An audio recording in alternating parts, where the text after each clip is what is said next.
Okay. வாழ்க வளமுடன் நண்பர்களே. நம்ம இந்த ஸ்லைட்ல இருந்து தான் கிளாஸ் கம்ப்ளீட் பண்ணோம். ஓகே. காந்த நிலையை பற்றிய ஒரு முழுமையான விளக்கத்தை நாம சிந்திக்கிறதுக்கு சொல்லியிருந்தோம் இல்லையா?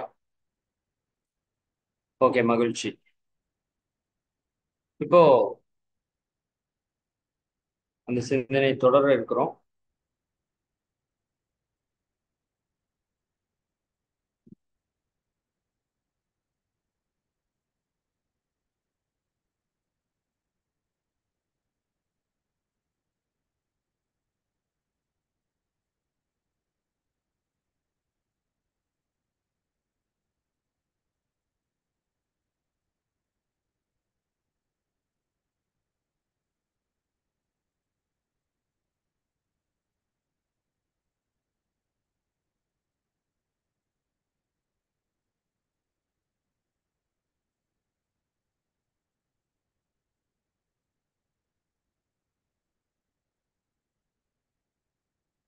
வாழ்க வையகம், வாழ்க வளம். குரு வாழ்க, குருவே வாழ்க, இறைநிலை வாழ்க, பிரபஞ்சம் வாழ்க, வையகம் வாழ்க வளம்.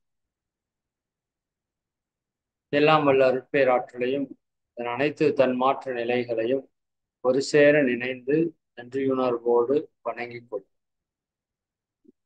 ஆசான் அருட்தந்தை வேதாத்திரி மகரிஷி அவர்களே நம்மோடு சுக்குமமாக நிறைந்திருந்து இன்றைய தெய்வீக நிகழ்வுகள் அனைத்தையும் மிக சிறப்பாக நிகழ்த்தி வாழ்க வளம். வாழ்க வளமுடன் நண்பர்களே. மிக்க மகிழ்ச்சி. இப்ப நம்ம கருமையம் பற்றிய மிக ஆழமான ஒரு சிந்தனையை நாம் சிந்தித்துக் கொண்டிருக்கிறோம் இல்லைங்களா? அப்ப அந்த கருமையத்திலே என்ன செயல்பாடு நடந்துட்டு இருக்குது அப்படிங்கிறத மகரிஷி அவங்க மிக தெளிவாக நமக்கு விளக்கம் கொடுக்குறாங்க. அப்ப அந்த கருமையத்தை நாம் உணர்ந்து கொள்ளும் போது அதற்குள் இருக்கிற காந்த ஆற்றலையும் இது எல்லாவற்றுக்கும் மூலமா இருக்கிற இறை ஆற்றலையும் நாம முழுமையாக உணர்ந்து கொள்வதற்கான ஒரு வாய்ப்பு நமக்கு கிடைக்குது. அப்ப கருமையத்தை அறிந்து கொள்ளும் போது அதற்கான மூலமாகிய உயிரை பற்றியும் இன்னும் அதற்கு ஒருபடி மூலமாக இருக்கக்கூடிய இறைநிலையை பற்றியும் நம்ம தெளிவாக புரிந்து கொள்றோம் அப்படின்னு வச்சுக்கலாம். ஓகேங்களா? சரி. அப்போ இந்த காந்த நிலை, கருமையம் இவற்றை தெரியும் போது கடவுளுடைய ஆற்றலையும் நம்ம புரிந்து கொள்ள முடியுது. இன்னும் அந்த கடவுளுடைய செயல்பாடுக்கு ஒத்த மாதிரி நம்முடைய செயலை அமைத்துக் கொள்ள முடியுது. இன்னும் நம்ம தவறுகள் செய்வதிலிருந்து நம்மை விடுவித்துக் கொள்ள முடிகிறது. சரிங்களா? சரி, அந்த அளவிற்கு நாம இப்ப பார்த்துருக்குறோம். இப்ப அடுத்து இதை தொடர்ந்து கருமையத்தை பற்றி நான் சொல்லியிருக்கேன். அது ஒரு பிளாக் பாக்ஸ் அப்படின்னு சொல்லியிருக்கோம் இல்லையா? பிளாக் பாக்ஸ்னா புரியுது இல்லையா? அது ஒரு அழிக்க முடியாத ஒரு கருப்பு பெட்டி. அதுல இறையாற்றல் நம்மளோட எல்லா செயல்களையும் ரெக்கார்ட் பண்ணிட்டு இருக்குது அப்படின்னு நம்ம சொன்னோம். அதோடு நிறைவு பண்ணியிருந்தோம். இப்ப நம்ம என்ன செய்யணும்? இப்ப இதெல்லாம் நடக்குதுன்னு தெரிஞ்சிருச்சு இல்லைங்களா? எல்லாமே தெரியுது, எல்லாமே செய்யணும்னு தெரியுது. அப்ப இதுக்கு அடுத்தது நம்ம என்ன செய்யணும்னா உள்ளதை உணர்தல். மகரிஷி என்ன சொல்றாங்க? இப்ப என்ன இருக்குதோ அதை நீங்க தெளிவா நீங்க உணர்ந்துக்கணும். உண்மை என்னன்னு நம்ம உணர்ந்துட்டோம் அப்படின்னா சரிங்களா, அதுக்கப்புறம் என்ன செய்யறதுக்கு ஆரம்பிச்சிருவோம். இப்ப இதுதான் உண்மை, இதுதான் இருக்குது, இதுதான் இறையாற்றலோட செயல்பாடு அப்படிங்கிற இருக்கிறத உணர்ந்துட்டோம் அப்படின்னா இனி என்ன பண்றதுக்கு ஆரம்பிச்சிருவோம்? நல்லதை செய்யறதுக்கு ஆரம்பிச்சிருவோம். உள்ளதை உணர்றோம், இறையாற்றல் தான் எல்லாமே பண்ணிட்டு இருக்குன்னு நமக்கு தெளிவா தெரிஞ்சிருச்சு. இதற்கு அப்புறம் நம்ம நல்லதை செய்யறதுக்கு ஆரம்பிச்சிட்டோம் அப்படின்னா அல்லது தானா நம்மை விட்டு போறக்க ஆரம்பிச்சு. உள்ளதை உணர்றோம், நல்லதை செய்கிறோம், அல்லதை விடுகிறோம். இருக்கிற உண்மையை உணர்ந்து கொண்டோம். சரி, இன்னும் உணர்தல் வரல, தெரிஞ்சிருக்கிறோம். கருமையம்னு ஒண்ணு இருக்குது நமக்குள்ள. அது இப்படியெல்லாம் செயல்பட்டுட்டு இருக்குது. இறையாற்றல் தான் அனைத்துமாக இருந்து எல்லாவற்றையும் நடத்தி கொண்டிருக்குது அப்படின்னு தெரிஞ்சுக்கிட்டோம். உள்ளதை அறிந்து கொண்டிருக்கிறோம். தியானத்துல உணர்ந்து கொள்ள முடியும். அதற்கப்புறம் நல்லதையே செய்யறோம். நல்லதை செய்தல். அல்லதுன்னு சிலது இருக்கு. தனக்கோ பிறருக்கோ துன்பம் கொடுக்கறது. அதையே விடுறோம். அப்ப அல்லதை விடும்போது நம்ம கருமையம் தூய்மையாயிட்டு. நல்லதை செய்யும் போது அதுல புண்ணியத்தை பெருக்கி நம்ம கருமையத்துல நல்ல பதிவுகளை கொண்டு வரும். இதுவே மனிதனுடைய முழுமை பேருக்கு அடையாளம் என்று மகிழ்ச்சி சொல்றோம். அப்ப இந்த 3 வார்த்தையை நீங்க எழுதி வச்சுக்கோங்க. தேவையான ஸ்கிரீன்ஷாட் எடுத்து வச்சுக்கோங்க. இது ரொம்ப ரொம்ப ரொம்ப ரொம்ப இம்பார்ட்டன்டான ஒரு விஷயம். இந்த 3 நிகழணும் மனித வாழ்க்கையில். இதற்காக தான் இவ்வளவு யோகங்கள், தியானங்கள், பயிற்சிகள், தத்துவங்கள் எல்லாத்தையும் மகரிஷி நமக்கு கொடுக்குறாங்க. சரிங்களா? ரைட். சரி. இதுல நம்ம மௌனம் பத்தி உங்களுக்கு ஒரு உரை கொடுத்துருப்போம் இல்லையா? போன வகுப்போ அதுக்கு முந்தின வகுப்போ அதை பத்தி பேசியிருப்போம். நிறைய பேருக்கு என்னடா நடுவுல மௌனம் பத்தி பேசுறாங்க அப்படின்னு ஒரு தாட் வந்திருக்கலாம். எதற்காக அதை பேசுறோம் அப்படின்னா, இப்ப இந்த கருமையத்தில் இருக்கிற பதிவுகளை எல்லாம் கண்டறிந்து அதையெல்லாம் தூய்மை செய்யறதுக்கான ஒரு பிராக்டிஸ் தான் மௌனம். அதனாலதான் மௌனத்திற்கு அவ்வளவு இம்பார்ட்டன்ஸ் பல மகான்களும் மௌனத்திற்கு இம்பார்ட்டன்ஸ் கொடுத்துருக்காங்க இல்லையா? பல மகான்கள் கடைசி வரைக்கும் மௌனமாவே இருந்தும் இறையுணர்வுல கலந்துருக்கிறாங்க. அப்ப ஏன் இந்த மௌனத்திற்கு அவ்வளவு இம்பார்ட்டன்ஸ் அப்படின்னா, சென்ற வகுப்புல சொன்னதுதான். மௌனம் என்பது இறைவனுடைய தன்மை. நம்ம மௌனமாக இருக்கும்போது இறைவனாகவே இருக்கிறோம் என்று நீங்க புரிந்து கொள்ளலாம். அது முதல் ஸ்டேஜ்ல வாக்கு மௌனம், அப்புறம் காஷ்ட மௌனம், அப்புறம் மகா மௌனம். மகா மௌனங்கிறது 100% இறைத்தன்மையோட நம்ம இணைந்திருக்கக்கூடிய ஒரு விஷயத்தை தான் மகா மௌனம் என்று சொல்லுவோம். சரிங்களா? அப்ப யோகா சாதனையிலேயே ஒரு உயர்ந்த பலனளிக்கக்கூடிய பயிற்சி அப்படிங்கிறது மௌனம் என்று மகிழ்ச்சி சொல்றாங்க. அந்த மௌனத்தை நம்ம டீட்டெயில்டா பார்த்துட்டோம். இதுல சிம்பிளா ஒரு 2-3 ஸ்லைடு மட்டும் பார்த்துக்கலாம். மௌனம் என்பது பேசா நோன்புன்னு சொல்றோம். பேசா நோன்பு மட்டுமல்ல, அது மறைபொருளாம் இறைவனை அறியக்கூடிய ஒரு பயிற்சி, ஒரு முயற்சி. சரிங்களா? மௌனம் மௌனம் மௌனம் என்பது வெறும் வாய்மூடல் அல்லன்னு மகிழ்ச்சி சொல்லுவாங்க. பெரிய மறைபொருளாம் மனதை அறியும் ஆய்வு அல்லது இறைவனை அறியக்கூடிய ஒரு ஆய்வு. அப்ப நம்முடைய மனதை நம்ம கட்டுப்படுத்துறதுக்கான வாய்ப்பு மௌனத்தில் நிறைய கிடைக்கும்.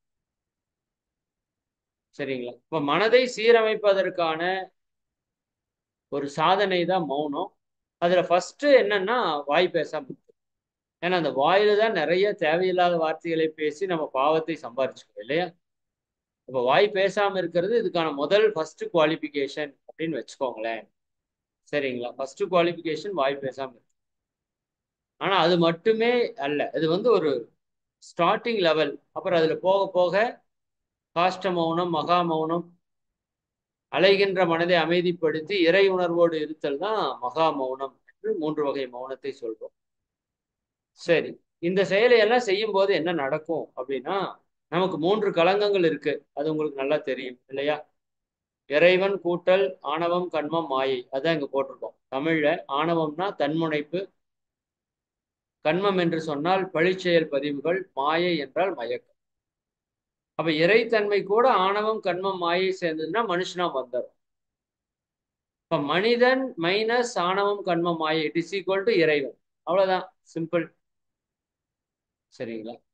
இப்ப மனிதனிடமிருந்து ஆணவம், கண்மம், மாயை கழிச்சீங்கன்னா அது இறைத்தன்மையா கன்வெர்ட் ஆயிடுது. அப்ப இந்த 3 களங்கங்களையும் நம்ம போக்க வேண்டியதுதான் நம்ம வாழ்க்கையுடைய நோக்கம். தெரிந்தோ தெரியாமலோ இந்த விலங்கின பதிவுல வந்தங்காட்டி இந்த 3 களங்கங்களும் நமக்கு வந்துருச்சு. அப்ப இந்த 3 களங்கங்களையும் போக்க வேண்டியதுதான் நம்ம வாழ்க்கையோட நோக்கம். அப்படி வச்சுக்கலாம். சரிங்களா? தன்முனைப்பு அப்படிங்கிறது என்ன? தன்முனைப்பை 2ஆ பிரிக்கலாம். தன்முனைப்பு அப்படிங்கிற ஒரு விஷயத்துக்கு 2 குழந்தைகள்னு வச்சுக்கோங்களேன். ஒன்று தான் என்று அந்த தன்முனைப்பு வரும். தனது என்று தன்முனைப்பு. தான் அப்படின்னு வந்ததுன்னா அதுக்கு பேர் அதிகாரப்பற்று என்று பெயர். நான் தான். நிறைய வீடுகள்ல பாத்தீங்களா? சரிங்களா? தான் தான் அப்படிங்கிற ஈகோ தான் குடும்பத்தில் நிறைய பிரச்சனைக்கு காரணம். சரிங்களா? அதே இடம் தான் சமுதாயத்திலையும். நான் தான் அப்படின்னு எங்கெல்லாம் நம்ம முனைப்பு பெறுறோமோ எல்லா இடத்துலையுமே வந்து இதை நம்ம பார்க்கிறோம் இல்லையா? அந்த ஈகோ இல்ல. அப்ப அதுதான் தாய் மாதிரி, சாரி தந்தை மாதிரி. தனது அப்படிங்கிறது பொருள் பற்று. நான் விளக்கம் சொல்றேன். அது தாய் மாதிரி. அப்ப அந்த தான் தனதுங்கிறது தன்முனைப்பினுடைய வெளிப்பாடு. ஈகோவோட வெளிப்பாடு தான் தனது. அப்ப தான் வந்து தந்தை மாதிரியும் தனது வந்து தாய் மாதிரியும் செயல்படுது. இரண்டு விதமான பற்றுகள். இதுதான் உலக துன்பத்திற்கு காரணம். பொருள் பற்று அண்டு அதிகாரப்பற்று. பொருள் பற்றுனா எல்லா பொருளும் என்னோடதுன்னு நினைக்கிறேன் பாத்தீங்களா? சரிங்களா? இந்த லேப்டாப் யாரோடது? என்னோடதுங்கிற. ஆக்சுவலா என்னோடதானே? என்னோடது இல்ல. இறைவன் இந்த சூழல்ல எனக்கு இருக்கிறதுக்காக இந்த லேப்டாப் கொடுத்துருக்காரு. இது எப்ப வரைக்கும் இருக்கும் தெரியாது. எல்லாம் அவருக்கு தான் தெரியும். நாளைக்கே எல்லாமே போகலாம். இல்ல 10 வருஷத்துக்கு என் கூட இருக்கலாம், 20 வருஷத்துக்கு என் கூட இருக்கலாம், தெரியாது. அப்ப இது என்னோடதானே? என்னோடது இல்ல. எனக்கு கொடுக்கப்பட்டிருக்கு. சரிங்களா? அதே போலதான் உறவுகளும். என்னுடைய மனைவி, என்னுடைய குழந்தை, என்னுடையது நம்ம எங்கெல்லாம் எடுக்கிறோமோ அங்கெல்லாம் துன்பம் வரும். எதுவுமே என்னுடையது அல்ல. அப்ப இந்த அறியாமையில தான் நம்ம அந்த பற்றுல போய் சிக்கிறோம். சரிங்களா? பொருள் பற்றுல. அது உயிர் பொருளா இருந்தாலும் சரி, உயிரற்ற பொருளா இருந்தாலும் சரி. பொருள் மேல பற்று வைத்து துன்பத்திலே மாட்டிக்கொள்ளும். இன்னொன்று, நான் இல்லாட்டி எதுவும் நடக்காது, நான் தான் பெரிய ஆளு அப்படின்னு நம்ம நினைச்சு பேசுறோம் இல்லைங்களா? அது எல்லாமே நினைக்கிறது முதல் கொண்டு, பேசுறது முதல் கொண்டு, செய்யறது முதல் கொண்டு அந்த அதிகாரப்பற்று. சரிங்களா? இந்த 2 பற்று இருக்கிற இடத்துல 6 குழந்தைங்க வந்துருவாங்கன்னு மகரிஷி சொல்றாங்க. யார் அந்த 6 குழந்தைகள்? உங்க எல்லாருக்கும் நல்லா தெரிஞ்சவங்க தான் 6 பேர். 6 தீய குணங்கள்னு கேள்விப்பட்டிருக்கோம்ல. அருகுண சீரமைப்பு, பேராசை, சினம், கடும்பற்று, முறையற்ற பாலுணர்வு, உயர்தாழ் மனப்பான்மை, வஞ்சம். இந்த 6 தீய குணங்களும் நமக்கு வந்துருது இயல்பா. எப்போ? இந்த தான் தனது என்ற பொருள் பற்று, அதிகாரப்பற்று இருக்கிற இடத்துல இந்த 6 தீய குணங்களும் நமக்கு வந்துருது.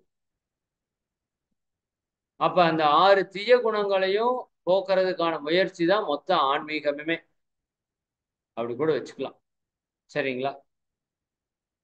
அப்போ அதையெல்லாம் கடந்து நம் மனதை தூய்மைப்படுத்தணும். அந்த தூய்மை பெறுவதற்கான செயல்பாடுகள் தான் நம்முடைய எண்ணத்தையும், சொல்லையும், செயலையும் ஒழுங்குபடுத்தி கொள்ள வேண்டும். என்னுடைய எண்ணம் நல்லா இருக்கணும், சொல் நல்லா இருக்கணும், செயல் நல்லா இருக்கணும். இந்த 3 நல்லா இருந்தா என்னுடைய பதிவுகள் நல்லா இருக்கும். பதிவிலிருந்து வரக்கூடிய மீண்டும் வரக்கூடிய எண்ணங்கள், சொல்கள், செயல்கள் எல்லாம் நல்லா இருக்கும். நான் இப்ப எதை நினைக்கிறேனோ அதான் ரெக்கார்ட் ஆகுது. அப்ப உங்களுக்கு நல்ல விஷயத்தை ரெக்கார்ட் பண்ணிக்க வேண்டியதானே. ஒரு சிப் உங்ககிட்ட கொடுத்துட்டோம். சரியானுங்களா? அந்த சிப்ல நீங்க வேணுங்கிறது ரெக்கார்ட் பண்ணிக்கலாம். அப்புறம் அது திரும்ப திரும்ப ஓடுன்னு சொல்றோம். நல்லதையே ரெக்கார்ட் பண்ணிக்க வேண்டியதானே. திரும்ப நல்லது நல்லது ஓட போகுது.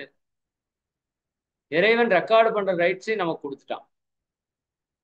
நாம தேவையில்லாம கண்டதெல்லாம் ரெக்கார்ட் பண்ணிட்டு திருப்பி ஓடுறப்ப நல்லதா ஓடணும்னு நினைக்கிறோம். அதான் பிரச்சனை. அப்ப நம்ம எண்ணத்திலேயோ, சொல்லுலையோ, செயல்லையோ ஒரு ஒழுங்கு வேண்டும். அதுக்கு என்ன வேணும்னா அதுக்கு அகத்தவம் வேண்டும், அகத்தாய்வு வேண்டும். இரண்டுமே வேண்டும். ரெண்டுமே வெரி வெரி இம்பார்ட்டன்ட். அகத்தவம் நல்லா செஞ்சுட்டே வரணும், அகத்தாய்வு நல்லா செஞ்சுட்டே வரணும். இந்த இரண்டையும் சரியா செய்யும் போது மனமானது தூய்மை பெற்றுவிடும். சரிங்களா? இதைத்தான் பட்டினத்தார் முதற்கொண்டு பல மகான்கள் இந்த மனதில் இருக்கிற தீய விஷயங்களை பற்றி நமக்கு தெளிவுபடுத்தி இருக்கிறார். சினமடங்க கற்றாலும் சித்தியெல்லாம் பெற்றாலும் மடமடங்க கல்லாருக்கு வாயேன் பராபர். சினமடங்க கற்றுக்கொண்டார், சித்தியெல்லாம் பெற்றுவிட்டார், அஷ்டமா சித்திகளையும் பெற்றுட்டார். ஆனா அவருக்கு மனம் மட்டும் அடங்கும். அப்ப அவரோட வாய் என்ன பண்ணும்? துன்பத்தை தரக்கூடிய செயலைத்தான் செய்யும். அவருடைய எண்ணங்கள் தீய வழியில தான் செல்லும். மனதை அடக்க வேண்டும். அதை அடக்க நினைத்தால் அழையும் என்று மகிழ்ச்சி சொல்லுவாங்க. அறிய நினைத்தால் அடங்கும். அப்ப மனதை அறியக்கூடிய கலை தான் மனவளக்கலை. மனதை அறிந்து அதை வளப்படுத்தக்கூடிய கலை தான் மனவளக்கலை. அப்ப மௌனம் ஆழ்ந்து நம்ம இருக்கும்போது இந்த ப்ராசஸ் எல்லாம் செய்யும். நிறைய பேர் என்கிட்ட ஒருத்தர் ஐயா கூட கேட்டிருந்தாங்க. ஸ்ரீலங்கால இருந்து ஒருத்தர் ஃபோன் பண்ணி, ஐயா இந்த மௌனம் இருக்கிறப்ப நான் என்ன பண்ணணும்? மௌனம் இருக்கிறப்ப நீங்க எதுவும் பண்ணக்கூடாது. சரிங்களா? நம்ம பயிற்சிகளை சரியா முறையா பண்ணணும். மற்ற எந்த செயலும் அங்க வந்து அடிப்படை தேவைகளை நிறைவேற்றும். காலையில எந்திரிக்கிறீங்களா? ஒரு பச்சை தண்ணி குடிச்சிட்டு நம்ம மெடிடேஷன், எக்ஸசைஸ், சாயல்ப எல்லாம் கம்ப்ளீட்டா பக்காவா முடியும். இன்க்ளூடிங் ஜீவகாந்த பெருக்க பயிற்சி வரைக்கும் பர்ஃபெக்டா முடியும். ஒரு பயிற்சி மிஸ் ஆகும். அதுக்கப்புறம் ஒரு 8 மணி 9 மணிக்கு உணவுக்கு போறீங்களா? மிக எளிமையான உணவு, முடிஞ்சா இயற்கை உணவு எடுத்துக்கோங்க. அதுக்கப்புறம் நல்ல ஒரு மெடிடேஷன். காலையிலேயே டீப் மெடிடேஷன் ஒன்று பண்ணியிருப்போம். 1 மணி நேரம் 2 மணி நேரம். அப்புறம் 10 மணிக்கு வந்தா ஒரு டீப் மெடிடேஷன் பண்ணும். அதுக்கப்புறம் தற்சோதனை பண்ணும். இது வரைக்கும் நமக்கு தெரிஞ்ச தற்சோதனை பண்ணலாம். தெரியலனா மகிழ்ச்சியோட அந்த தற்சோதனைக்கான புத்தகம் மனவளக்கலை தொகுப்பு 1 அது மட்டும் இருந்தா போதும். அதை ரிவைஸ் பண்ணு. அதுல என்ன சொல்றாரு மகரிஷின்னு பாருங்க. அந்த தற்சோதனை பயிற்சிகளை படிச்சு பாருங்க. அதையவே தொடர்ந்து செய்யுங்க. சரிங்களா? மதிய உணவு அளவாக எடுத்துக்கொள்ளலாம். மதியத்துக்கு மேல கொஞ்ச நேரம் ஓய்வு தேவைன்னா எடுத்துக்கோங்க. தேவைப்பட்டா. இல்லாட்டி புத்தகம் படிக்கிறது போன்ற விஷயங்களை சாப்பாட்டுக்கு அப்புறம் கொஞ்ச நேரம் பண்ணிக்குவோம். மறுபடியும் ஒரு 3 மணிக்கு ஒரு டீப் மெடிடேஷன், அப்புறம் ஒரு சின்ன இன்ட்ராஸ்பெக்ஷன், அப்புறம் ஒரு கேப். கொஞ்ச நேரம் ஃப்ரீயா வாக் போங்க, இயற்கையோட இணைங்க, பிரசன்ட்ல இருங்க, அவேர்னஸா இருங்க. உங்களையே நீங்க வாட்ச் பண்ணுங்க, கவனிங்க.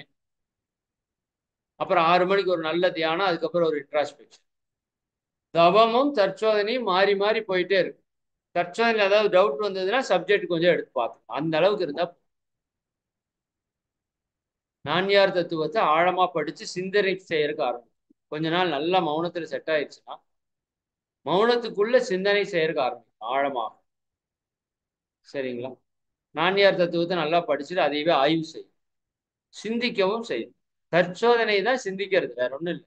நம்மை பற்றி சிந்திக்கிறதுன்னு சொல்றோம்ல, நான் யார் என்பதை சிந்திப்பதும் தற்சோதனை தான். அப்ப நம்ம சிந்திக்க சிந்திக்க நம்ம நம்ம வாழ்க்கையில நம்ம அறிவுல ஒரு தெளிவு ஏற்படும். நாம யார் அப்படிங்கிறது நமக்கு புரியும். இன்னும் தவம் பண்ணி சிந்திக்கிறப்ப நாம யார் என்பதை நம்ம உணர்வோம். அந்த சுத்த வெளிதான் இறைநிலை தான் நாமளா இருக்குது அப்படிங்கிற ஒரு உணர்வு நமக்கு தட்டும். அப்புறம் எந்த இடத்துலயும் நமக்கு துன்பம் வராது. அப்ப இந்த 3 மலங்களையும் கரைப்பதற்கான வாய்ப்பு மௌனத்துல தான் அமையுது. இப்ப ஆன்மீக அறிவுல நம்ம உயர்ந்து வரணும் அப்படின்னா அதுக்கு மௌனம் தான் ஒரு மிகப்பெரிய வழியா இருக்கு. வாழ்க்கைக்கான தெளிவும் அமைதி இனிமையும் மௌனத்துல கிடைக்குது. பிறவி பயனை அடைய முடிகிறதுன்னு மகிழ்ச்சி சொல்றாங்க. சரிங்களா? இந்த 6 தீய குணங்கள் இதைத்தான் நம்ம பேராசை வந்து ஆசை சீரமைத்தல் மூலமாக, சினம் சினம் தவிர்த்தல் மூலமாக, கடும் பற்றும் சினத்தை தவிர்க்கும் போது கடும் பற்றும், ஆசையை சீரமைக்கும் போது கடும் பற்றும் சரியாயிடும். கடும் பற்று அப்படிங்கிறது என்ன? தீவிரமான ஆசை தான். பற்றி இருக்கிற ஆசை. இந்த பொருள் எனக்கே வேணும், இந்த நபர் எனக்கே உரியவர், நம்ம ஒரு பற்றி நிக்கிற பாருங்க. அந்த பற்றி நிற்கக்கூடிய நிலைதான் கடும் பற்று என்று சொல்லும். அது ஆசை சிரமத்திலே சரியாய். முறையற்ற பால் கவர்ச்சி ஆசை சிரமத்திலே சரியாய். உயர்வுதாழும் மனப்பான்மை, வஞ்சம், மன்னிக்கக்கூடிய தன்மை, எல்லாரையும் சமமா பார்க்கக்கூடிய தன்மை, இந்த தத்துவத்துல நம்ம தெளிவு பெறும் போது வாழ்த்தும் பயனும், வாழ்வின் நோக்கம், வாழ்க்கை தத்துவம் இதுலெல்லாம் தெளிவு வரும்போது இந்த கெட்ட விஷயங்கள் எல்லாம் நம்மளை விட்டு என்ன ஆயிரும்? ஓடுறக்கு ஆரம்பிச்சு. இதற்குதான் தவமும் தத்துவமும். இந்த 6 தீய விஷயங்களும் இருந்தா மனித இனம் ஒரு 5 பழிச்செயல்களை செய்வதற்கு ஆரம்பிச்சு. என்ன? பொய்யே, களவு, கொலை, சூது, கற்பழிவு, இந்த 5ஐயும் இந்த சமுதாயம் செஞ்சுட்டே இருக்கு. எதனால? இந்த 6 தீய குணத்தால். சரிங்களா? அப்ப மனிதனுடைய அறிவு, அவனுடைய அனுபவ நிலைகளும் சிந்தனையினுடைய தெளிவும் கொண்டு உணர்ச்சிகளை ஒழுங்குபடுத்திக் கொள்கின்ற திறன் தான் அறிவுன்னு சொல்றோம். அறிவுங்கிறது என்ன? என்னுடைய அனுபவத்தில் இருக்கிற பதிவுகள் இருக்கு, சிந்தனை தெளிவு இருக்கு. இந்த 2ஐயும் வச்சு நம்மளுடைய உணர்ச்சிகளை ஒழுங்குபடுத்திக் கொள்கிறது தான் அறிவு. பழக்கம் ஒண்ணு இருக்கு, விளக்கம் ஒண்ணு இருக்கு. பழக்கப்படி வாழ்ந்தா அது அறிவு இல்லை. பழக்கத்தையும் விளக்கத்தையும் தெரிந்து கொண்டு எது சரியோ அதை கடைபிடிக்கிற அளவுக்கு இருந்தா தான் அதுக்கு பேர் அறிவு, இல்லையா? நமக்கு ஆல்ரெடி பழக்கம் இருக்குது, ஒரு கெட்ட பழக்கம் இருக்குது, கோபப்படுறோம். அறிவுல ஒரு தெளிவு இன்னைக்கு கிடைக்குது, கோபப்படுறது தவறு, பொறுமையா இருக்கணும். சரிங்களா? மீண்டும் கோபப்பட்டு இருந்தோம்னா நமக்கு அறிவு இருக்கான்னு தான் கேட்பாங்க, இல்லையா? அதை தவிர்த்து நான் பொறுமையா இருப்பதற்கான முயற்சி எடுக்கும்போது அதை உண்மையான அறிவுக்கான அடையாளம். அப்ப அந்த அறிவுக்கு பலம் வரணும். அப்ப என்ன பண்ணணும்? அதற்கு தியானம் ஒன்றுதான் வழி. தியானத்தை தவிர வழியே கிடையாது, உலகத்திலேயே வழி கிடையாது.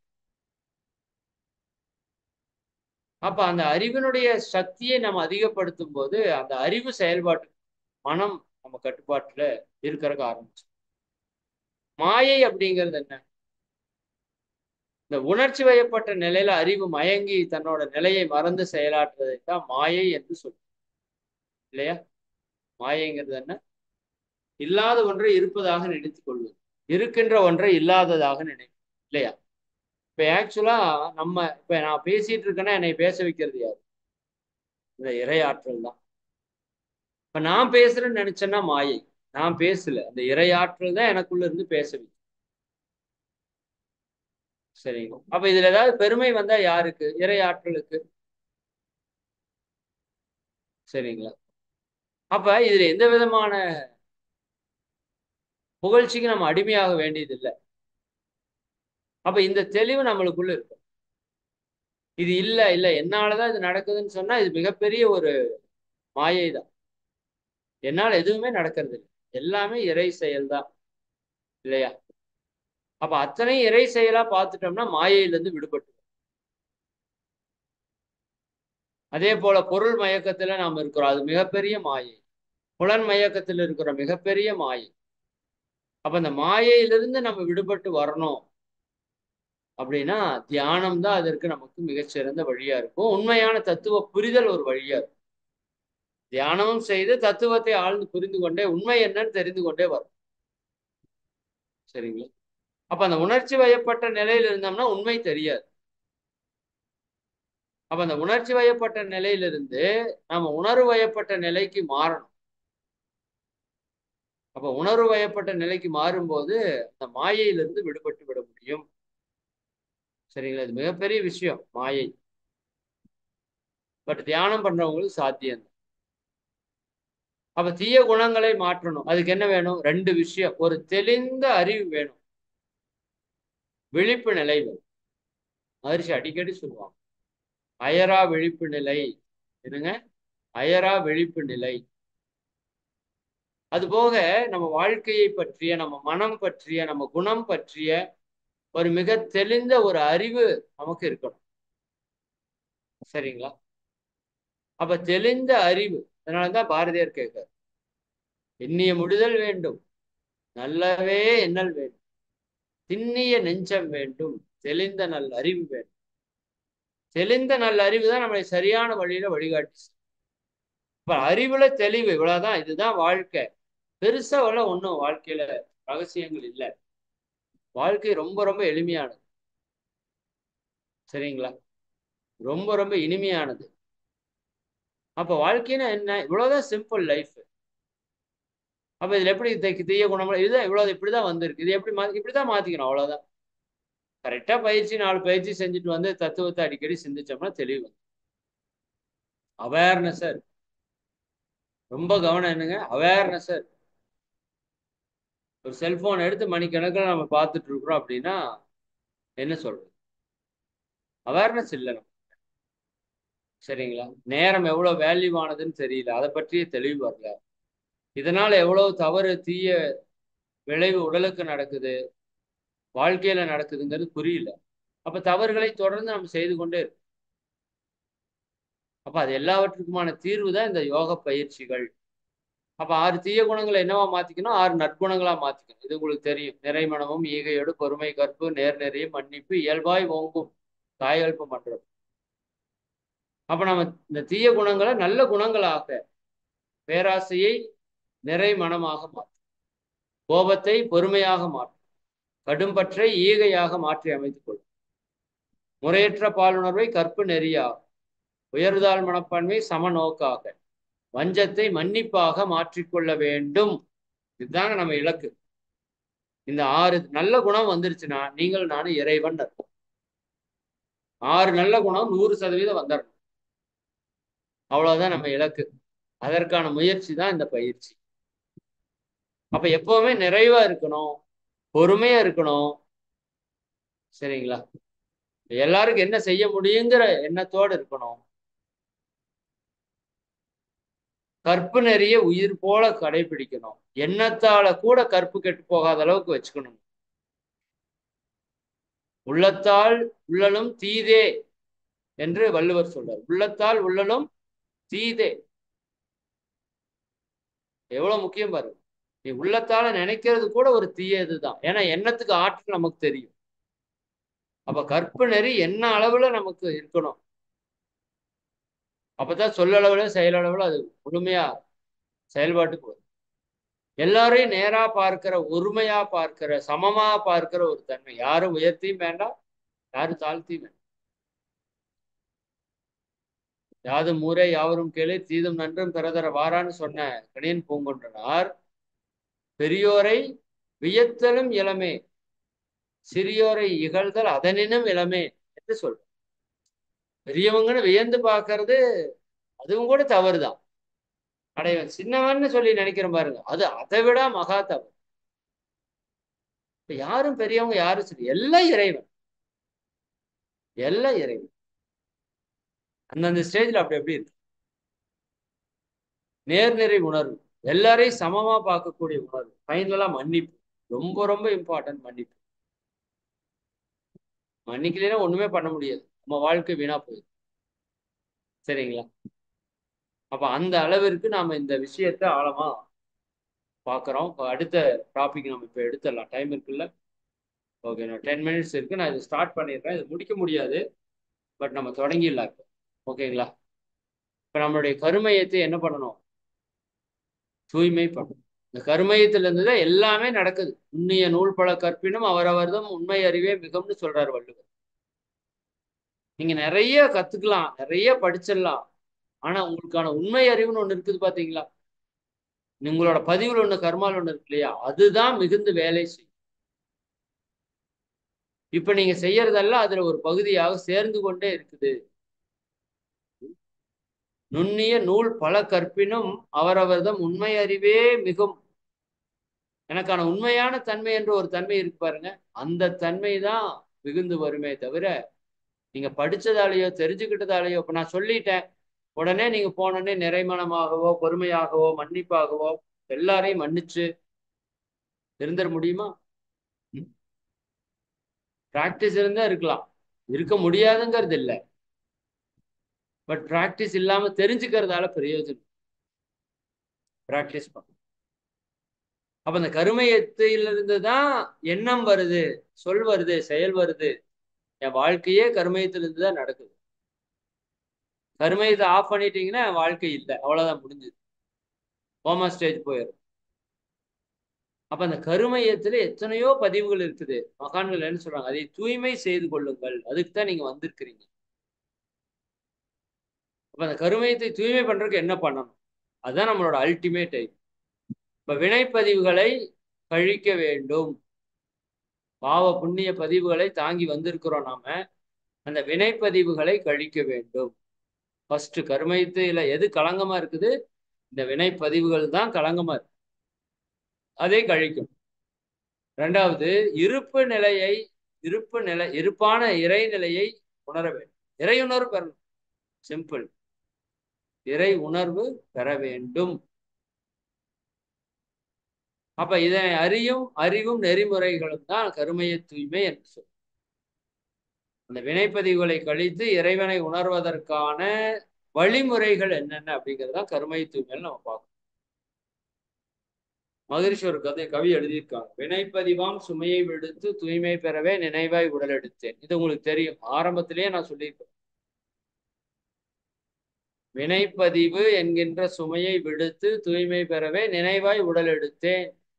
நிலம் மீது வந்த பின்னே எனை மறந்தேன், எந்தன் வினை மறந்தேன், இறைவா உனை மறந்தேன், நீ உள்ளிருந்து என்னை மீட்டு என்று சொல்லி மகிழ்ச்சி முடிச்சுப்போம். அப்ப எதுக்கு நம்ம பிறந்திருக்கிறோம்? வினைப்பதிவை கழிப்பது. சரி, அப்ப உயிரினங்களுடைய கருமையம் அது எப்படி இருக்குது? ஜீவகாந்தம் திணிவு பெற்ற இடத்தை கருமையம் என்று சொல்கிறோம். அப்ப அந்த ஜீவகாந்த கருமையத்தை தான் ஆன்மா என்று சொல்றோம். ஆன்மா வேற, கருமையம் வேற அல்ல. இரண்டும் ஒன்றுதான். ஜீவகாந்த திணிவு பெற்ற. அப்ப இந்த கருமையத்தை சிறப்பு பண்ணணும். இந்த கருமையத்தை சிறப்பு பண்றதுக்கான காரணங்கள் 6 இருக்கு. நல்லா புரிஞ்சுக்கோ. கருமையத்தை நல்லது பண்றதுக்கும் கெட்டது பண்றதுக்குமான காரணங்கள் 6. நம்ம பாசிட்டிவா மட்டும் எடுக்கணும். அப்போ ஒரு குழந்தையுடைய கருமையம் எதை பொறுத்து இருக்குது அப்படின்னா, அவங்க பெற்றோருடைய கருவமைப்பை பொறுத்து இருக்கு இல்லையா? பெற்றோருடைய கருவமைப்பு நல்லபடியா இருக்கிற பட்சத்துல அந்த குழந்தையுடைய கருமையம் சிறப்பா இருக்கு. 1 கருவமைப்பு. சரிங்களா? 2வது உணவு. இது எங்கேயோ படிச்ச மாதிரி இருக்கா? கருவமைப்பு, உணவு, எண்ணம், செயல், கோள்கள், நிலை, சந்தர்ப்ப மோதல். நோய் வர காரணம்னு ஒரு சப்ஜெக்ட் படிச்சோம் ஆரம்பத்துல. ரொம்ப நாள் ஆச்சு, மறந்துருப்பீங்க. நோய் வர காரணங்கள் 6. கருவமைப்பு, உணவு வகை, எண்ணம், செய்கை, ககனத்தில் கோள்கள் நிலை, சந்தர்ப்பத்தால் வரும் இயற்கை நிகழ்ச்சிகளின் மோதல். இவை வாழும் உயிர்களுக்கு பல ரசாயனங்கள் தரும் மாற்றம், தரமொக்க இன்ப துன்பம் தகுந்த அளவாம். இதில் ஓர் சக்தி மீறி பெருகி இரத்த சுழல் தடுக்க நோயாய் மாறி பின்னும் அதிகரித்து விட மரணமாகும் நம்ம படிச்சிருக்கோம். அப்ப அந்த நோய் வர காரணங்கள் 6 தான் கருமையத்தை சிறப்பு செய்வதற்கான காரணங்களும். 2 வெவ்வேறு இல்ல, 2 ஒண்ணுதான். அப்ப அந்த கருமையம் நல்லா இருக்கணும்னா, ஒன்று கரு அமைப்பு. நம்ம பெற்றோர் கர்மா கரெக்டா இருந்ததுன்னா நம்ம குழந்தைகளோட கருமையம் தூய்மையா இருக்கும். அதான் அந்த பயிற்சி செய்யும் போது அதுக்கு பிறக்கிற குழந்தைகள் கருவில் திருவுடைய குழந்தைகளாக இருப்பார்கள் நம்ம சொல்றோம். சரிங்களா? அதே போல உணவு எந்த அளவுக்கு தூய்மையாக தெய்வீகமாக நல்லதா இருக்குதோ அந்த அளவுக்கு கருமையும் தூய்மையாயிட்டே இருக்கும். அதுல தேவையில்லாத தனக்கோ பிறருக்கோ துன்பம் கொடுக்கிற உணவு, சரிங்களா, இதெல்லாம் எடுக்கும்போது அந்த உணவு உடலுக்குள்ள போய் கருமையத்தை கலங்கும். ஏன்னா நீங்க சாப்பிட்ற சாப்பாடு எந்த வழியில வந்ததோ அதற்கான கர்மாவை நீங்க அனுபவிக்கணும். அது நல்ல வழியில வந்தா ஓகே. அதனாலதான் கொன்றவன் பாவம் தின்றவனுக்கு போச்சுன்னு சொல்லுவாங்க. கசாப் கடையில் ஒருத்தர் வெட்டுறாரு, ஒரு உயிரை கொலை பண்றாரு, நீங்க வாங்கிட்டு வந்து சாப்பிட்றீங்க. சரி, அப்ப அவங்க கொன்றவங்க பாவம் யாருட்டு போகும்? சாப்பிட்றவங்களுக்கு போயிடும். உணவின் வழியாக உங்களுக்குள்ள வந்துடும். சார் நான் தான் கொலை பண்ணலையே அப்படின்னு நீங்க கேட்கலாம். உங்களுக்காகத்தான் கொலை பண்ணாங்க. இப்ப நீங்க யாருமே வாங்கலைன்னா அங்க யார் வெட்டுவா? கொன்றவன் பாவம் தின்றவனுக்கு போச்சு அப்படின்னு சொல்லுவோம். அப்ப உணவு ரொம்ப ரொம்ப இம்பார்ட்டன்ட். கருமையத்தை களங்கப்படுத்துறது. அளவுக்கு மேல உணவு சாப்பிட்டா கருமையை கலங்காகும். முறை மாதிரி உணவு சாப்பிட்டா கருமையை கலங்காகும். அதே போல எண்ணங்கள், நமக்கு இருக்கிற எண்ணங்கள் பொறுத்து நம்ம கருமையத்தை நீங்க பவர்ஃபுல்லா மாத்தலாம், டம்மியா மாத்தலாம். நல்ல எண்ணங்கள், நல்ல சொற்கள், பாசிட்டிவான விஷயங்கள் நீங்க நினைக்க நினைக்க நினைக்க நினைக்க என்ன நடக்குது? ஆட்டோமேட்டிக்கா நம்மளுடைய கருமையம் தூய்மையாகும். நல்லதை நினைக்க நினைக்கதான் இது நடக்கும். சரிங்களா? அல்லது நினைக்க நினைக்க அது கெட்டு போயிட்டு தான் இருக்கு. சரிங்களா? அப்ப எண்ணத்திற்கு இதுல மிகப்பெரிய முக்கியமான பங்கு இருக்குது. அதே மாதிரி நம்முடைய செயல்கள், நாம் செய்யக்கூடிய ஒவ்வொரு செயலும் கருமையத்துல பதிவு ஏற்படுத்து. அப்ப செயல் தூய்மையா இருந்தா பதிவு தூய்மையாகும். பதிவு தூய்மையாச்சுன்னா கருமையம் களங்கம் நீங்கி உயர்ந்ததா மாறும். அதே போல கோள்களோட நிலை, இது ரொம்ப ரொம்ப முக்கியமான ஒன்று. அதனுடைய தன்மைக்கு தகுந்தாற் போல நம்ம கருமையத்துல சில ஆற்றல் வேறுபாடுகள் நிகழும். கடைசியா இருக்கிறது சந்தர்ப்ப மோதல். சரி, அன்எக்ஸ்பெக்டட் ஒர்க்ஸ் திங்ஸ் எல்லாம் நடக்குது இல்லையா? நம்ம எதிர்பார்க்காம நடக்குது இல்லையா? அதெல்லாம் சந்தர்ப்பத்தால் வரக்கூடிய மோதல், ஆக்சிடென்ட்ஸ். அதன் மூலமா நம்ம கருமையும் உயரவும் செய்யும், தாழவும் செய்யும். சரிங்களா? சரி, இந்த கருவமைப்பு அப்படிங்கிறத பத்தி கொஞ்சம் மட்டும் பார்ப்போம். தந்தை தாய் ஈருயிரும் ஒன்று சேர்ந்து தழைத்து ஒரு உடலாகி இந்த உலகில் வந்துட்டோம். அந்த ஈருயிர் செய்த வினைகள் அறமோ மற்றோ அவை அளித்த பதிவுகள் எல்லாம் நம் சொத்தாச்சுன்னு மாதிரி சொல்றாங்கல்ல, அதுதான் கருவமைப்பு. சரிங்களா? உணவு ரொம்ப ரொம்ப இம்பார்ட்டன்ட். ஈசனே தானாக உணர்ந்த போதும் எழும் பசியை உணவால் தான் தீர்க்க முடியும். நீங்க நான் தான் கடவுள்னு சொன்னாலும் பசின்னு வந்துட்டா ஒன்றும் பண்ண முடியாது. சரி, சாப்பாடு தான். அப்போ உணவு அவ்வளவு இம்பார்ட்டன்ட். ஞானியா இருந்தாலும் சரிப்பா, நீ இறைவனே உணர்ந்துட்ட ஞானி தான். சோறு இருந்தா தான் வாழ முடியும், இல்லாட்டி செத்துருவேன். ஓகேவா? நம்ம ஒவ்வொருத்தரோட வாழ்க்கையோட சிற்பி நம்முடைய எண்ணங்கள் தான் நமக்கு தெரியும். தக்கார் தகவலர் என்பது அவரவர் எச்சத்தால் காணப்படும் சொல்றார் வள்ளுவர். ஒருத்தர் நன்மையை பெறுவதற்கான தகுதியுடையவர் இல்ல நன்மையை பெறுவதற்கான தகுதி இல்லாதவர். தக்கார் தகவலர் என்பது அவரவர் எச்சத்தால் அவருடைய செயலுடைய விளைவா ஒண்ணு வருது பாத்தீங்களா, அதுதான் தீர்மானிக்கும் இவர் நல்லவரா, உடையவரா, இல்லாதவரா, அல்லவரா, அற்றவரா. செயல்தான் தீர்மானிக்கும். அதே போல நவகோள்களுடைய நிலைப்பாடு நம்ம கருமையத்துல ஒரு தாக்கத்தை ஏற்படுத்தும். அது நன்மையும் செய்யும், தீமையும் செய்யும். சந்தர்ப்ப மோதல்கள் இதை பத்தி நான் சொன்னேன். இயற்கை என்ன வேணா பண்ணும். கோடீஸ்வரனை குப்பமேட்டுல போடும், குப்பமேட்டுல இருக்கிறவனு கோடீஸ்வரனை போடும் தெரியாது. சரிங்களா? இப்ப நம்ம நாட்டுல அப்படிதான் நடக்குது. ஒண்ணும் இல்லாதவன் திடீர்னு ஃபேமஸ் ஆயிடுறான். பயங்கரமா இருக்கிறவன் ஒண்ணும் இல்லாம போறான். இதெல்லாம் இயற்கையோட சிஸ்டம். அப்ப கருமையத்துல களங்கங்கள் வர்றதுக்கான அடிப்படை காரணம் என்னன்னா, விலங்கினத்திலிருந்து வித்து தொடராக மனிதன் தோன்றினான். எப்படி? விலங்கினத்திலிருந்து வித்து தொடராக மனுஷன் தோன்றான். அப்ப மனித இனம் தோன்றிய போதே நம்ம கழுமையை களங்கப்படுத்த இருக்குது. நிறைய பேருக்கு இது ஒரு டவுட். நாம வந்துதான் களங்கப்படுத்திட்டுமா? இல்ல, நீங்க வந்தெல்லாம் களங்கப்படுத்தல. சரிங்களா? நம்ம பிறக்கும் போதே கருமைய களங்கத்தோட தான் பிறந்திருக்கோம். Don't worry. சரிங்களா? அப்பா நம்ம லைஃப் தொடங்குறப்பவே கடங்காரனாவது தொடங்கி வச்சிருக்காரு. நீங்க வந்தெல்லாம் ஒன்றும் கடன் பண்ணல. சரியா? பட் அதை கட்டுறதுக்கான அறிவு, ஆற்றல் எல்லாத்தையும் அவங்க கொடுத்துட்டு தான் போயிருக்காங்க. அதுபோல நம்ம கர்மாவை கழிக்கிறதுக்கான அத்தனை சக்தியும் கொடுத்துட்டு தான் போயிருக்காங்க. நமக்கு குரு கிடைச்சிருக்காரு. இந்த வாய்ப்பு கிடைச்சிருக்குன்னா நல்லா பயன்படுத்தி. சரி, இந்த அளவோட நம்ம நிறுத்தி நிறைவு செய்வோம். அடுத்த வகுப்புல இதை நம்ம கண்டினியூ பண்ணுவோம். சரிங்களா? அடுத்த வகுப்பு இன்னும் கொஞ்சம் டீட்டெயில்டா இதை பத்தி பார்த்துருவோம். அடுத்த வகுப்புல கம்ப்ளீட் ஆயிரும் இந்த கருமையம் அப்படிங்கிறது. அடுத்த வகுப்பு ரொம்ப ரொம்ப இம்பார்ட்டன்ட் வகுப்பு. அதுலதான் அந்த கருமைய களங்கத்திற்கான காரணத்தையும் போக்குறதுக்கான முழு வழிகளையும் அதில் நம்ம தெளிவா ஒன் பை ஒன்னா நம்ம பார்க்க போறோம். சரிங்களா? சரி, அந்த விதத்துல அருட்பேராற்றல் கருணையினால் இந்த நிகழ்விலே கலந்து சிறப்பித்துள்ள நீங்களும் உங்கள் அன்பு குடும்ப உறுப்பினர்களும் உலக உயிர்கள், பிரபஞ்ச உயிர்கள் அனைத்தும் உடல் நலம், நீலாயுள், நிறை செல்வம், உயர்ப்புகள், விஞ்ஞானம் நோக்கி வாழ்க வளமுடன், வாழ்க வளமுடன், வாழ்க வளமுடன், வாழ்க வளமுடன். நண்பர்களுக்கு ஒரு அறிவிப்பு, நம்ம ரெகுலரா சொல்லிட்டு இருக்கிற அறிவிப்பு தான். அதாவது நம்ம மே மாதம் மாணவர்களுக்கான பயிற்சி, அதை பற்றி ஒரு வீடியோ ஒன்று புதுசா பேசி அனுப்பிச்சிருக்கேன். அதாவது பெற்றோர்கள், ஒவ்வொரு பெற்றோரும் நிச்சயமாக கேட்க வேண்டிய உரைன்னு, தயவு செய்து அதை உங்களுடைய நண்பர்கள், உங்களுக்கு தெரிஞ்ச எல்லா குழந்தைகளோட பேரண்ட்ஸுக்கும் அனுப்புங்க. சரிங்களா? அது ரொம்ப ரொம்ப ஒரு இம்பார்ட்டன்ட் ஒரு ப்ரோக்ராமா இருக்கும். வாய்ப்பு இருக்கிறவங்க நீங்க அதை சரியா நீங்க பயன்படுத்திக்கணும். சரிங்களா? குறிப்பாக நம்ம வீட்டில் இருக்கிற குழந்தைகளை தயவு செஞ்சு அனுப்புங்க. இந்த இடம் ரொம்ப ஒரு சேஃப்டியான இடம், ஒரு அமைதியான இடம், நல்ல உணவு, நல்ல பயிற்சிகள், நல்ல ஆசான்கள் எல்லாமே அற்புதமா அமைஞ்சிருக்கிறதுக்கான வாய்ப்பை நீங்க பயன்படுத்திக்கணும். நீங்க கூட குழந்தைகளோட தங்கறனாலும் தங்கிக்கலாம், இல்லை கொண்டு விட்டுட்டு போறனாலும் போகலாம். உங்களுக்கு என்ன டவுட் இருந்தாலும் நீங்க எங்களுக்கு இமீடியட்டா கால் பண்ணி பேசலாம். சரிங்களா? வாய்ப்பை நல்லா பயன்படுத்திக்கணும். இது ஒரு மிக முக்கியமான விஷயம். எனக்கு என்ன பண்ணுங்கன்னா, ஒரே ஒரு ஹெல்ப் மட்டும் பண்ணுங்க. இப்ப நம்ம 200 பேர் இருக்கிறோம். எதுல? ஆனந்த யோக பயிற்சியில. ஓகேங்களா? புதிய ஆனந்த யோக பயிற்சி 200 பேருக்கு மேல இருக்கு.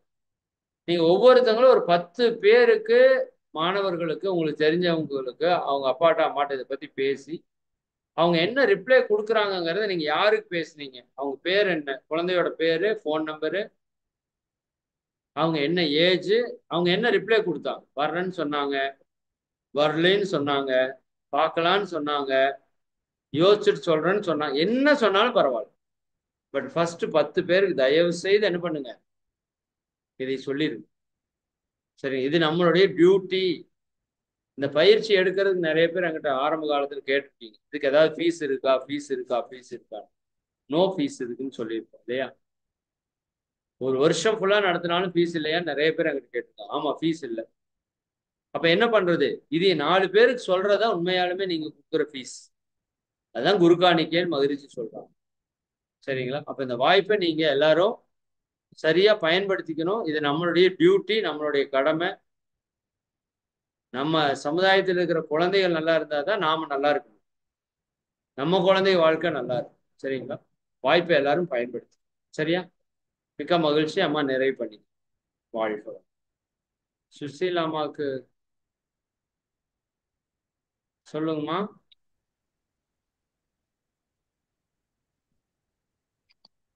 சுசீலா அம்மா ஏதாவது சொல்ல விரும்புறீங்களா? ஓகே. சங்கீதம்மா நன்றி. மிகவும் நன்றி ஐயா. கருமையம் பற்றிய ஆழமான சிந்தனை விளக்கத்திற்குள் காந்த நிலையை பற்றிய முழுமையான விளக்கம். காந்தநிலை பற்றிய தெளிவு கருமையம் பற்றிய தெளிவுக்கு வித்திடும் என்றும், கருமையம் பற்றி தெரிந்துவிட்டால் கடவுள் நிலையை உணர்ந்து நம் தவறுகளை திருத்திக் கொள்ள முடியும். உள்ளதை உணர்ந்தால் நல்லதை